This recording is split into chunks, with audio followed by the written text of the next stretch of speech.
వైఎన్జీఆర్. Fits వ్యాధి గురించి మరిన్ని విషయాలు ఇప్పుడు తెలుసుకుందాం. ఇంకా పెట్ సిటీ, స్పెక్ట్ సిటీ ఇలాంటి అధునాతనమైనటువంటి టెస్టులు కూడా ఇప్పుడు ఉన్నాయి. వీటి ద్వారా మనం ప్రత్యేకంగా మెదడులోని ఏ ఒక్క భాగం నుంచి విద్యుత్ అనేటువంటిది ఎక్కువగా వస్తుంది అనేటువంటిది కనుక నిర్ధారించగలిగినట్లయితే ఖచ్చితంగా ఆపరేషన్ చేసి ఆ భాగాన్ని తొలగించడం ద్వారా కంప్లీట్గా ఈ కరెంట్ ఉత్పత్తిని కంట్రోల్ చేయొచ్చు. సో ఇది కనుక చేస్తే 50 to 60%, 50 నుంచి 60% మందిలో మళ్ళీ ఫిట్స్ పూర్తిగా తగ్గిపోయే అవకాశం ఉంటుంది. ఇవన్నీ చేసినాక కూడా కొంతమందిలో కంట్రోల్గానే ఉంటాయి. అంటే స్కానింగ్లన్నీ నార్మల్ వస్తాయి, టెస్టులన్నీ నార్మల్ వస్తాయి, ఎన్ని మందులు వాడినా ఫలితం ఉండదు, ఇందాక చెప్పినట్టు కొత్త టెస్టులు చేసినా కూడా నార్మల్ వస్తాయి.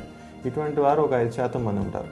వీరిలో మాత్రం మనం ఎంత ప్రయత్నం చేసినా కూడా ఫిట్స్ అనేటువంటివి కంట్రోల్ కాకపోవచ్చు. అంటే కొంతవరకు 10 వచ్చేదాన్ని మనం 5కి తగ్గించవచ్చు, కానీ పూర్తిగా కంట్రోల్ చేయలేకపోవచ్చు. ఏదేమైనా కూడా 90 నుంచి 90% మందికి మనం ఇప్పుడు ఉన్నటువంటి మందుల వల్ల కానీ సర్జికల్ ఆప్షన్స్ వల్ల కానీ ఇంచుమించు ఫిట్స్ని కంట్రోల్ చేయడానికి మనకు అవకాశం ఉంటుంది. కానీ ఎవరన్నా మీరు ఫిట్ వచ్చిన వాళ్ళు కనుక చూసినట్టయితే ఎటువంటి జాగ్రత్తలు తీసుకోవాలి? ఫిట్ వస్తూ ఉన్నప్పుడు ఆ నోట్లో గుడ్డలు పెట్టడం కానీ లేకపోతే అవి పెట్టడం ఇటువంటి ఏం చేయాల్సిన పని లేదు. సాధారణంగా ఒక 5 నిమిషాలు ఫిట్ వచ్చేసి తర్వాత తగ్గిపోతుంది. వస్తూ ఉన్నప్పుడు చుట్టుపక్కల ఉన్నటువంటి షార్ప్స్ కానీ గట్టి ఆబ్జెక్ట్స్ కానీ ఏమైనా ఉంటే అవి పక్క పెట్టేసేయాలి, అంటే దెబ్బ తగలకుండా చూసుకోవాలి. ఆ విధంగా చేసిన తర్వాత రోగిని ఒక పక్కకు తిప్పి పడుకోబెట్టాలి. సో దీనివల్ల నోట్లో లాలాజాలు ఇదంతా కూడా బయటకు వచ్చేసి నిమ్ము అది చేరకుండా ఉంటుంది. ఈ విధంగా మనం అంటే రోగికి సపోర్ట్గా ఒక 5 నిమిషాలు కనుక ఉండేసి ఒకసారి తగ్గిపోయిన తర్వాత మనం హాస్పిటల్ తీసుకెళ్ళి అవసరమైన పరీక్షలు చేయించుకోవచ్చు. సో సాధారణంగా 5-10 నిమిషాల్లో నార్మల్ అయిపోతారు. కొంత సమయం తీసుకొని హాస్పిటల్ చేయించుకోవచ్చు. అయితే కొన్ని సందర్భాల్లో 5 నిమిషాల కన్నా దాటి కంటిన్యూస్గా ఫిట్స్ వస్తున్నా లేకపోతే పదే 2-3 అటాక్స్ కనుక వస్తూ ఉన్నాయి, ఎమర్జెన్సీలో హాస్పిటల్కి వచ్చేసి కంటిన్యూస్ ఇంజెక్షన్స్ అనేటువంటివి తీసుకోవాల్సి వస్తుంది. సో సాధారణంగా మనం ఇట్లా హాస్పిటల్కి వచ్చినప్పుడు ఎవరికైనా కూడా లోడింగ్ ఇంజెక్షన్స్ అని ఇస్తాము. అంటే ఇమ్మీడియట్గా ఫిట్స్ ఆపేదానికి ఇంజెక్షన్స్ ఉంటాయి. అవి కనుక పెట్టేసి నెక్స్ట్ ఒక 1 to 2 days అబ్జర్వేషన్లో పెట్టి అవసరమైన పరీక్షలు బ్లడ్ టెస్ట్ కానీ సిటీ స్కాన్ ఈజీ అని చేస్తాము. సాధారణంగా 48 hours ఫిట్స్ రాకుండా ఉంటే మళ్ళీ తర్వాత వచ్చేటువంటి అవకాశం చాలా తక్కువగా ఉంటుంది. సో ఇది మనం ఫిట్స్ గురించి తీసుకోవాల్సిన జాగ్రత్తలు. కొన్ని ప్రత్యేక సందర్భాలు ఏమంటే మనకి ఇప్పుడు భారతదేశంలో పెద్ద ఎక్కువ వెస్ట్రన్ కంట్రీస్లో అయితే ఎక్కువ డేటా ఉంటుంది, అంటే ఎవరిలో వస్తున్నాయి ఏంటని. మనకి ఎక్కువ డేటా లేదు. అయితే ఇప్పుడు మనం చూసిన దాన్ని బట్టి ఏంటంటే విలేజెస్లో పట్టణాల్లో కన్నా ఇంచుమించు 2 రెట్లు ఎక్కువగా ఫిట్స్ అనేటువంటిది ఉంది. ఎందుకు ఈ విలేజెస్ అంటే మన పల్లెటూరులో ఎందుకు ఎక్కువగా ఉందంటే కనుగొన్న కారణాలు ఏంటంటే అక్కడ సరైన పోషక పదార్థాలు లేకపోవడం వల్ల కానీ, డెలివరీలు ఇంట్లో జరగడము, లేకపోతే సరైన విధంగా చేయాల్సిన పద్ధతిలో డెలివరీలు కాకపోవడం వల్ల ఆ పుట్టే బిడ్డకి మెదడుకి ఆక్సిజన్ సరఫరా తగ్గిపోతుంది ఒక్కోసారి సరిగ్గా డెలివరీ కానీ జరిగినట్లయితే. దీనివల్ల మెదడులో కొన్ని మార్పులు వచ్చేస్తాయి పుట్టినప్పుడే. సో వీటి వల్ల ఫ్యూచర్లో వాళ్ళకి ఫిట్స్ వచ్చే అవకాశం ఎక్కువగా ఉంటుంది. అదేవిధంగా పుట్టిన తర్వాత కూడా ఫ్రీక్వెంట్గా జలుబు దగ్గేటువంటి ఇన్ఫెక్షన్స్ పిల్లలు కనుక వస్తూ ఉంటే వాళ్ళకి కూడా ఫిట్స్ వచ్చే అవకాశం ఎక్కువగా ఉంటుంది. అదేవిధంగా గర్భిణీగా ఉన్నప్పుడు సరైన ఫుడ్ మదర్ సరైన ఫుడ్స్ అవి మంచిగా ఆహారం తీసుకోకపోయినా కూడా బ్రెయిన్ డెవలప్మెంట్లో కొంచెం మార్పులు రావచ్చు. సో ఇట్లా రకరకాల కారణాల వల్ల విలేజెస్లో మనకి ఎక్కువగా ఫిట్స్ అనేటువంటిది చూస్తున్నాం.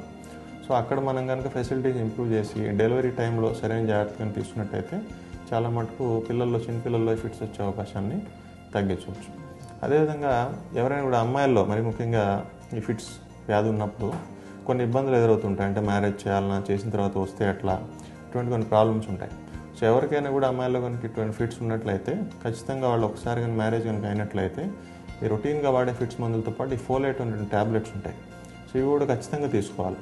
అంటే వాళ్ళు ఎప్పుడైనా ప్రెగ్నెంట్ అయ్యి పిల్లలు కలిగేటప్పుడు మొదటి బిడ్డ ఎదుగుదలలో మొదటి 2 నుంచి 3 నెలల్లోనే బ్రెయిన్ అనేటువంటిది కూడా డెవలప్ అవుతుంటుంది. ఈ టైంలో ఈ వాడే ఫిట్స్ మందుల వల్ల పుట్టే బిడ్డకి ప్రమాదం జరగవచ్చు. సో ఇది మనం జరగకుండా ఉండేదానికి రెగ్యులర్గా ఈ ఫోలేట్ ట్యాబ్లెట్స్ అనేటువంటివి ఖచ్చితంగా తీసుకోవాలి. సో ఫిట్స్ ప్రాబ్లం ఉండి మ్యారేజ్ చేసుకునే ఏ ఆడపిల్ల అయినా కూడా ఖచ్చితంగా ఈ ఫిట్స్ మందులతో పాటు పుట్టే వాళ్ళకి ప్రాబ్లం కాకుండా ఈ ట్యాబ్లెట్స్ కూడా ఖచ్చితంగా తీసుకోవాలి. సో ఈ విధంగా మనం తీసుకోవడం వల్ల ముందు ఫిట్స్ రాకుండా చూసుకోవచ్చు. అదేవిధంగా ఈ మందులు అనేటువంటిది ఇంకో కామన్గా అందరికీ వచ్చేటువంటి డౌట్, ఎన్నాళ్ళు వాడాలి? సాధారణంగా ఇన్ని రోజులు వాడాలనుకుంటే ఎక్కడ కూడా గైడ్లైన్ ఏం లేదు. అయితే సాధారణంగా మనం కారణాన్ని బట్టి 2 నుంచి 3 సంవత్సరాలు ఫిట్స్ మందులు ఇస్తూ ఉంటాం.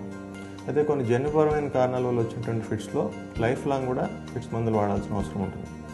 అదే ఇంకొకటి కేవలం దెబ్బ తగలడం వలన లేకపోతే బాడీలో ఉప్పు శాతం తగ్గిపోవడం వలన, లేకపోతే షుగర్ లెవెల్స్ పడిపోవడం వల్ల వచ్చేటువంటి ఫిట్స్కి ఒక 2 వారాలు 3 వారాలు మందులు వాడి ఆపేస్తే సరిపోతుంది.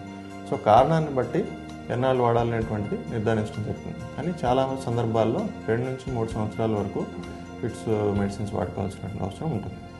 సో ఈ విధంగా మీరు ఫిట్స్ అనేటువంటి దాని గురించి తెలుసుకొని, దాన్ని గుర్తించడం తెలుసుకొని, ఇమీడియట్గా మీకు తెలిసిన వాళ్ళు ఎవరైనా కూడా ఇమీడియట్గా కనుక హాస్పిటల్ తీసుకొచ్చి ఎన్నో పరీక్షలు చేయాల్సిన అవసరం కూడా లేదు. 1-2 చిన్న పరీక్షల ద్వారానే జబ్బు నిర్ధారించుకోవచ్చు. దానికి సరైన మందులు కనుక వాడినట్టయితే 70 నుంచి 80% మందిలో కంప్లీట్గా దీన్ని నయం చేసేదానికి కూడా అవకాశం ఉంటుంది. చూశారు కదా ఫిట్స్ వ్యాధి గురించి సమస్యలు, పరిష్కారాలు.